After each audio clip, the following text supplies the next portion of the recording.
Welcome to the world of scale modeling with Mike Ashe, where techniques, tips, and creativity come alive with dozens of tutorials, projects, tape-up reviews, and picture references to help you build better scale models and enjoy our wonderful hobby. Welcome to the last video of building and detailing the Revell Monogram 148 scale B-24D. In this video, we'll mask and paint the clear parts and do the final assembly, and we'll do some exterior weathering. So, let's get started. I've got the masking done on the cockpit canopy, and I use Edwards pre-cut maskings, and most of them were slightly longer than they needed to be. And so the way I solved that problem was I pulled each mask off, and on a piece of masking tape on this side, what I did was I laid the pre-cut masking down and cut it in half. And that allowed me to position it correctly front to back and back to front. And you can see some of them have got a tiny bit of overlap, and that's because they were too long. So cutting them in half made everything fit together well. And then I took tiny strips of masking tape and covered the cut areas and put them along the edges where the cuts were in order to straighten out the tape. So yeah, it came out pretty good. The second thing I did was these side pieces, they don't fit very well, and on the forward edge of the side pieces there's a gap. So this section here actually slides back on the real aircraft. So that's what I did. I cut them out, and so now what I'll do is I will, when this is all done, I'll go ahead and just put a little bit of Elmer's glue on the piece that was cut out and slide it back, and that allows you to look into the cockpit, and it solves a gap problem. So that worked out really, really well. And I'm just gonna paint just that edge right there that would attach to this edge. That's what I'm gonna paint on. So here's one and here's the other, and I got everything masked up. You really can't see it very well. So we'll get a coat of the interior yellow zinc chromate and then an overcoat of the sand color. And I finished the nose glass, which I got a little piece of tape on my hand. It came out okay. And it's not perfect, but it's not bad. When you look at it from the inside, you get the interior color. And the way you do that is to spray the interior color first and then the finished color. And that gives you the interior color. So that's pretty cool. So now, and again, this doesn't fit very well on the forward part of the fuselage, so I'll use white glue along the edge here. I'll position it, attach it, and then after it dries, I'll fill the gaps with white glue, contour with a Q-tip, and then touch it up a little bit. So it's got some scratches in it. Unfortunately, I don't have any more pledge. I tried the quick shine, and it worked a little bit on the very shallow scratches, but on the deep scratches on this canopy piece, it did not. So I'm still on the quest to try to find something other than buying a quart of the pledge, which is now running at like $60 to $100 on eBay, which is absurd. So, but of course nowadays, when the last time Revell issued this kit, they bagged all the clear parts, and that prevented them from being scratched. But this is an original Monogram kit, and Monogram did not bag their clear parts for many, many years. And the result was there was a lot of scratches on them. So we'll go ahead and shoot this with the interior color first, let it dry, and then give it an overcoat of the sand color, and show you what that looks like before I pull the tape off. The canopy airbrushing is complete, and it came out pretty good. And then after it dried, what I did was I used a very thin, stiff brush and just put a mild amount of the gray pastel dust on it, and then gave it a clear dull coat finish. So now it's time to take the tape off and see how it looks.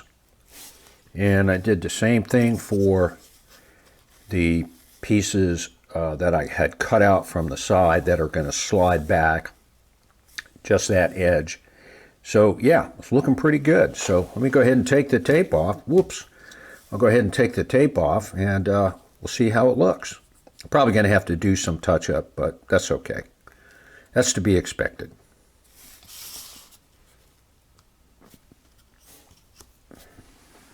I've got the canopy masking all removed, and it came out much better than I expected. So I've got to put a little bit of Windex on here to get rid of my fingerprints. But of course the underside is the interior color, and the top side is the sand exterior color, and it came out really good. Believe it or not, I don't need to do any touch-up. Now these edges where you see this tiny gap, once it's glued in place, I'll put a tiny drop of white glue in there and just touch that up a little bit, and that'll get rid of those gaps on both sides. And then I'll be able to grab them here. Got the two windows that are going to slide open, and that addresses the problem associated with the bad fit of these parts, and slide them back, and then you'll be able to look inside the fuselage really easily. So yep, it came out better than I thought.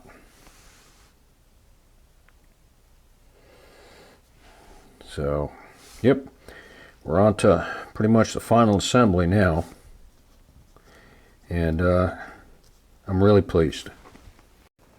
I've got the top turret complete, and it came out pretty good. There's only 1, 2, 3, 4 parts to it, and it's looking good. So on a lot of these, the B-24 and also B-17 top turrets, this framing was all clear plexiglass, and so that's how I did it. And I added the Edward pre-painted 50 caliber belts to the inside area there, and it really looks good. Enhanced it just a little bit. And the Masters 2-part barrels really enhanced the appearance of the turret. So when I glued the glass, the clear part, to the painted framing, I used Elmer's white glue. This is what I like to use for a lot of my clear parts, like canopies and turrets, because if the glue smears, it disappears once it's dry, and as long as you're gluing a painted surface to a painted surface, so Elmer's glue is really strong, but that only works on flat surface paint. It doesn't work with gloss paint, and that's because the glue has nothing to catch or grab to. So yeah, it's looking pretty good. So now it's ready to, I can pop it onto the top of the fuselage, turn it a little bit, and position it. But I like it. Came out good.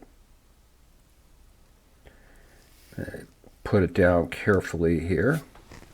I've got the back turret masked and ready for airbrushing. And again, I like using combinations of masking tape and the Edward pre-masks, which work okay, but they're not always an exact fit.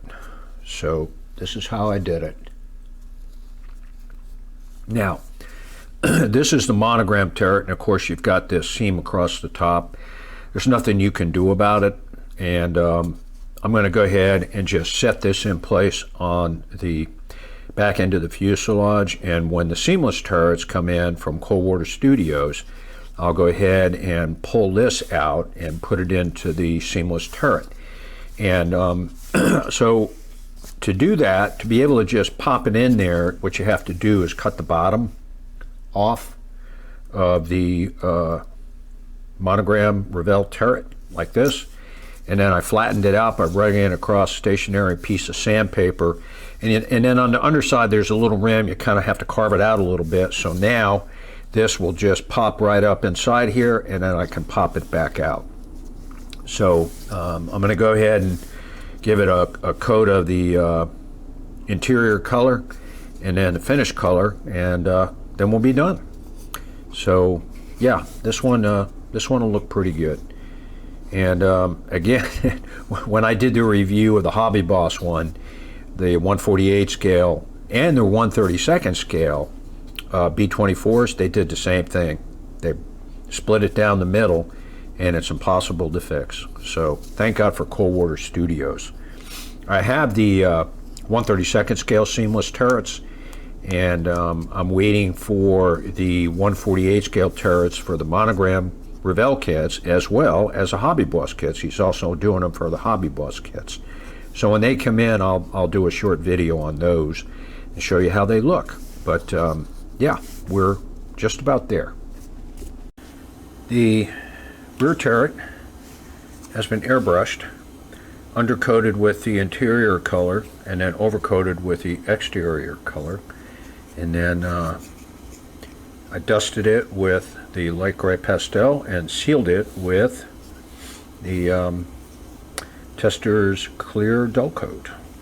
So now just take the tape off and let's see how it looks. I think it'll look pretty good. I've got all the masking tape and the Edward masks removed, and it came out pretty good. Of course, I did this, modified it so that I can pop this gun out when my seamless turrets come in, and then I'll be able to fix this problem with the machine gun belts that only go down a certain distance down inside the turret. I'll do the Edward pre-painted ones and extend them down to about there so that it looks a little better. But yeah, once the seamless ones come in, this ugly looking seam will disappear, and I'll redo the painting, and we'll be done. But yeah, there's only so much you can do with this turret, and kind of came out a little bit there. There we go. There's only so much you can do with this turret, and you just have to work with it. See, it popped out again, so I'll get it back inside its track here.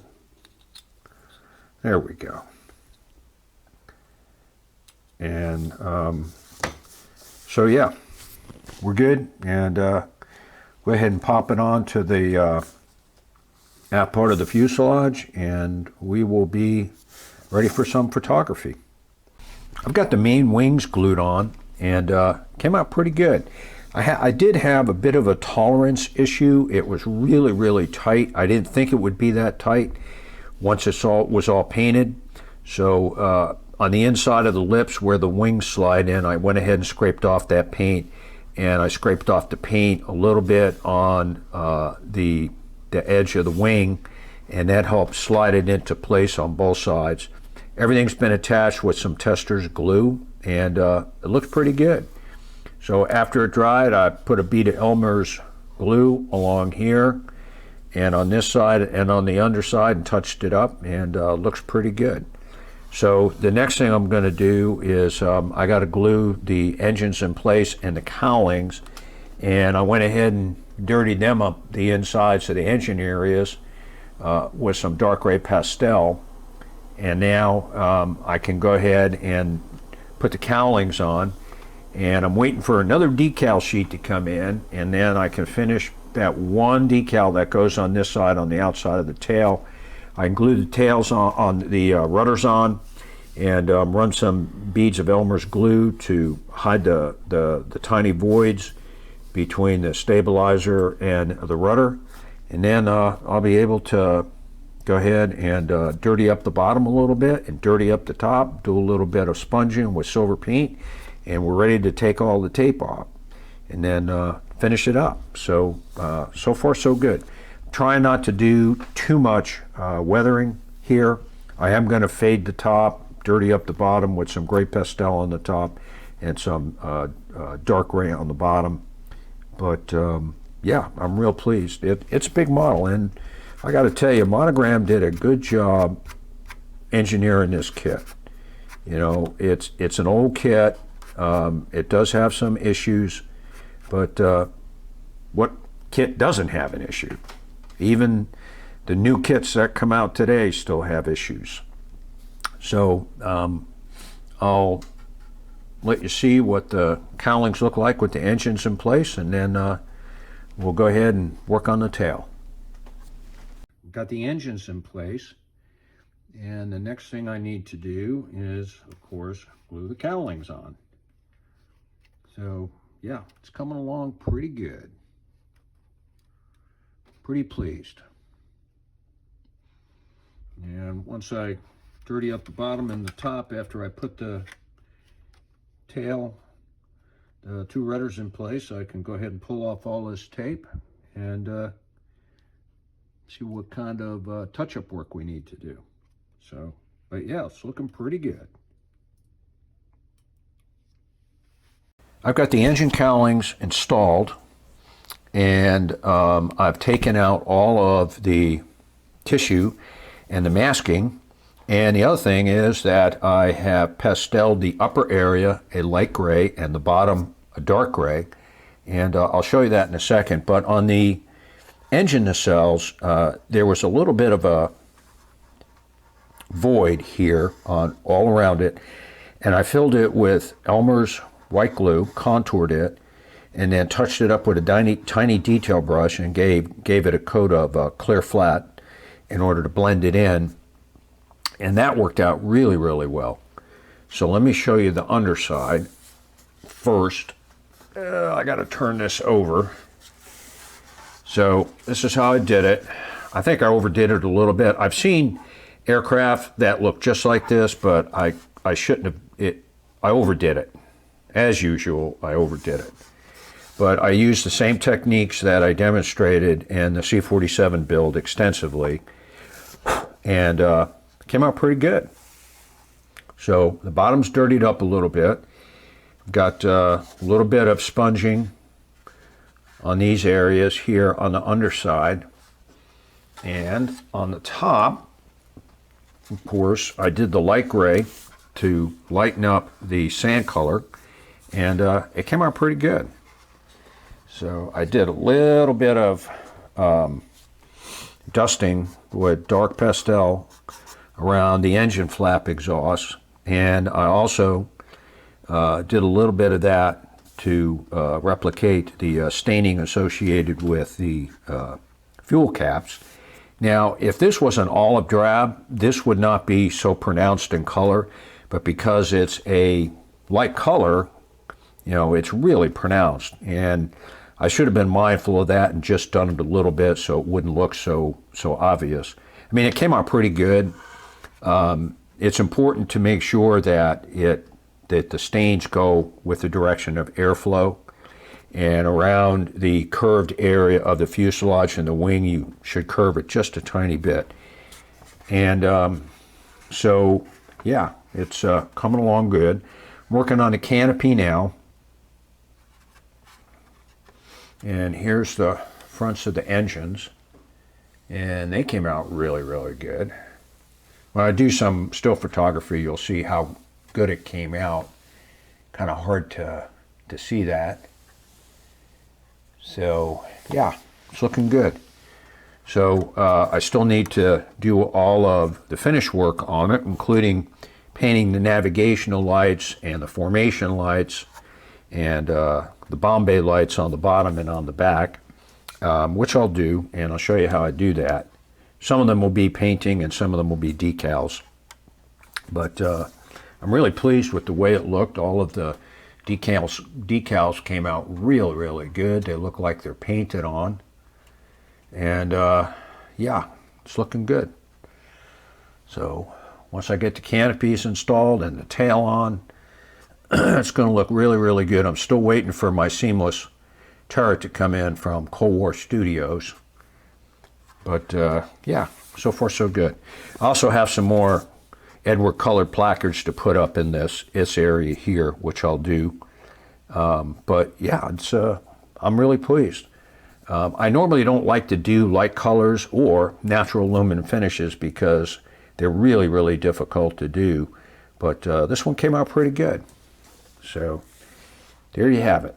And as I progress, I'll show you how it looks. And all the engine levers were undamaged. And you can see the console dials. So yeah, it's looking good. I've got the landing gear and the tail attached, and I've got to be careful how I pick this up. And I've got the bomb bay doors attached. So let's look at the underside first. Whoop. It's a big model.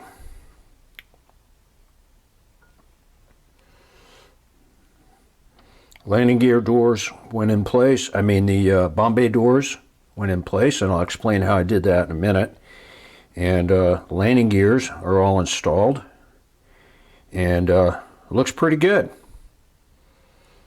So the other thing I did was I was able to get the machine guns installed, and I've got to carefully rotate this. Yeah. You can see the gun sights, and let me see if I can rotate it this way without breaking anything. You can see the feeder belt right there. So, and the tail has been installed. Now I've got that seam work there to do. What I'm going to do is I'm going to fill that with Elmer's white glue. And we'll see how it looks once I get it filled. I may have to put a little bit of a color on it, or I may not have to. The underside looks much better. So that's what I've done thus far. And it sits on its tricycle landing gear. So I'm real pleased. So what I'm going to do is I'm going to work on I've got some Edward pre-painted parts to put on the inside here, and then I can put that forward canopy on. And it's kind of hard to see the inside, but once I do the still photography, it'll really show up nice. But yeah, it's looking pretty good. It's coming out better than I thought it would. Oh, one last thing. I also painted the formation lights on the tail, the navigational lights, and the underside bomb bay lights, which are decals, and the bomb drop decals on the back. Those are the bomb drop lights. Those are decals too. So it's coming along good. Oh man, I do not want to break anything.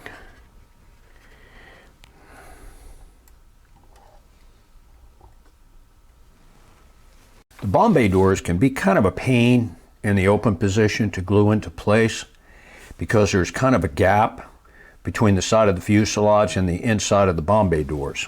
So how I dealt with that was I scraped a little bit of paint off on each one of the bomb bay doors on the inside, and then I glued in place a small strip of 20 thousandths evergreen strip. That was about 0.100 inches wide, and then I scraped some paint off on the side of the fuselage in the corresponding area where the strip was, and then used Testor's glue to kind of glue them in place because the Testor's glue is gooey, and you get a little bit of working time with it, and that's what you need to kind of properly position these because there's no attachment points other than eyeing them, and came out pretty good.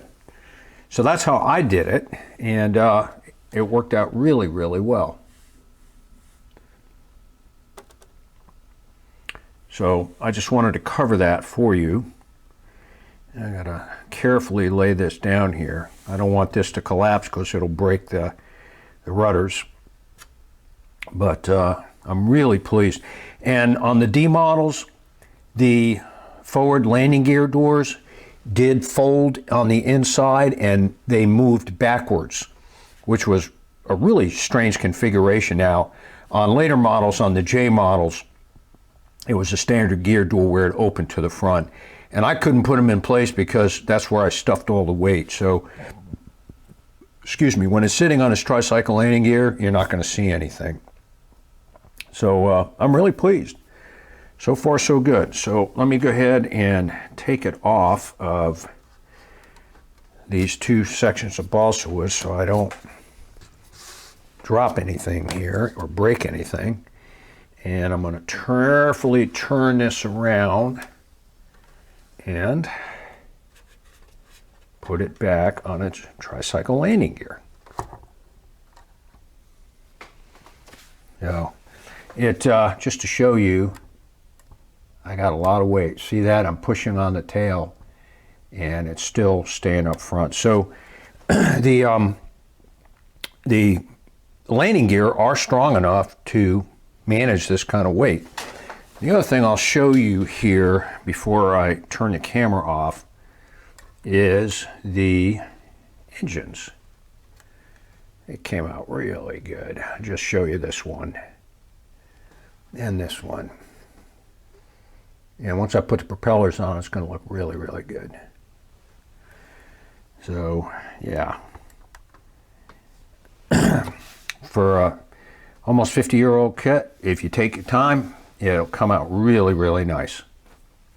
I've got everything installed on this model, and it came out pretty good. I started with the forward clear glass nose, and it's a little bit wider in the center portion, and I had thought about putting a slight shim in here, but the problem is then this the Astrodome wouldn't fit correctly. So I filled it with I filled the open seams with white glue and then did some weathering to try to hide it a little bit. Now, the canopy fit a little bit better. You still had a little bit of a seam over here, but the side pieces, which are notorious for their bad fit, by cutting it in half and sliding the windows that slide back, it helped hide the flaws. So let me go ahead and see if I can pick this up and show you how it looks sideways. I got to get it from here. There you go. So when I do the still photography, you'll be able to see it better. But we are just about there, and it's really hard to handle this because it's got a lot of protrusions. The forward nose, there you go. So yeah, it came out good. And here's the underside.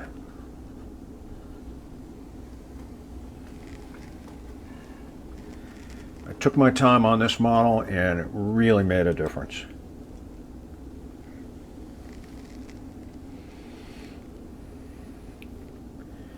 So,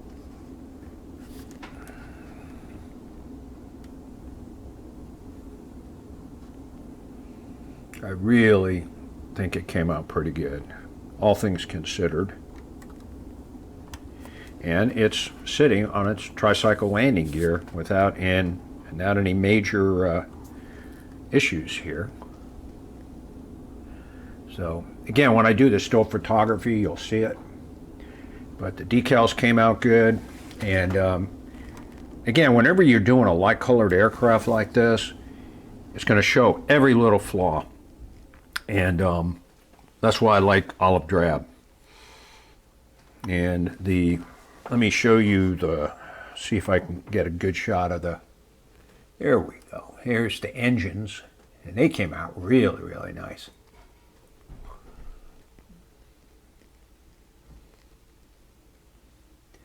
See if we can get a close-up of one of the engines here.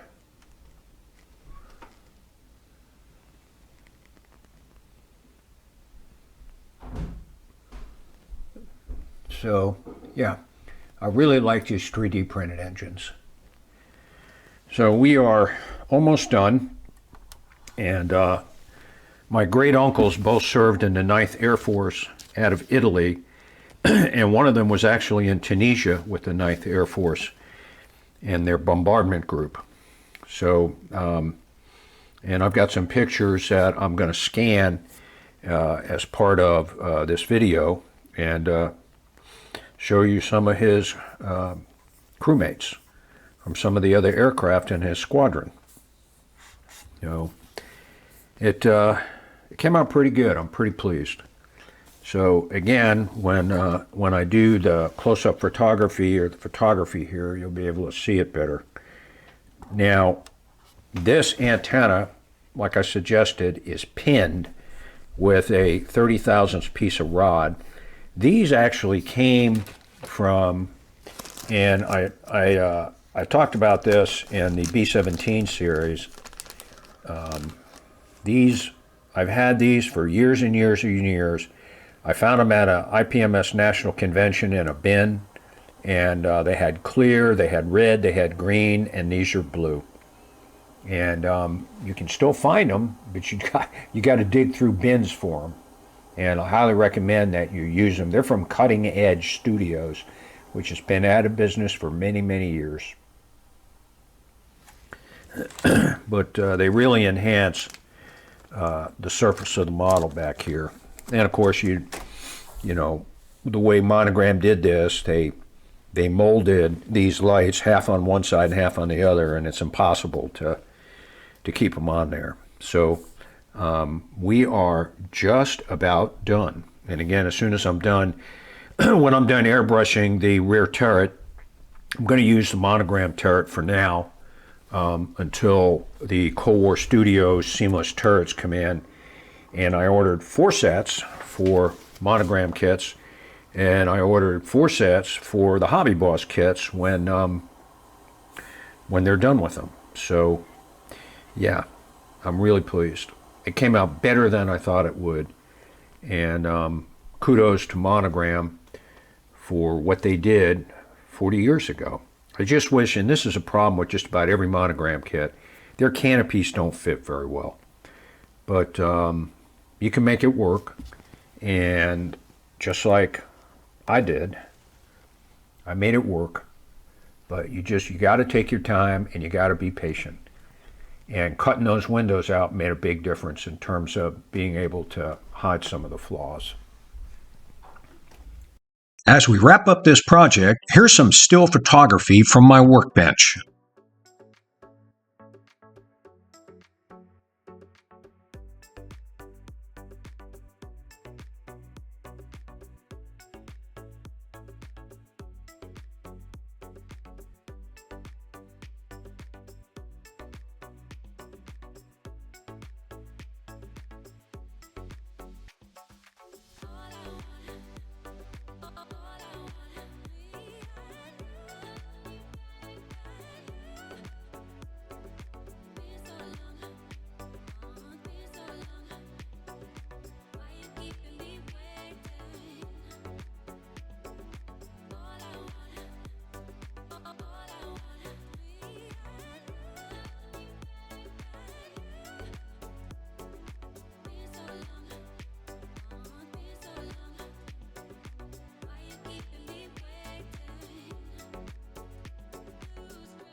This concludes our series on building and detailing the Revell Monogram 148 scale B-24D. And don't forget to subscribe to our channel, give us a thumbs up, and if you get the chance, visit our website at www.mikeashley.com. And stay tuned for our next scale modeling video series. Have a wonderful 2024 holiday season, and we'll see you next year. To all of our YouTube subscribers from around the world, happy scale modeling.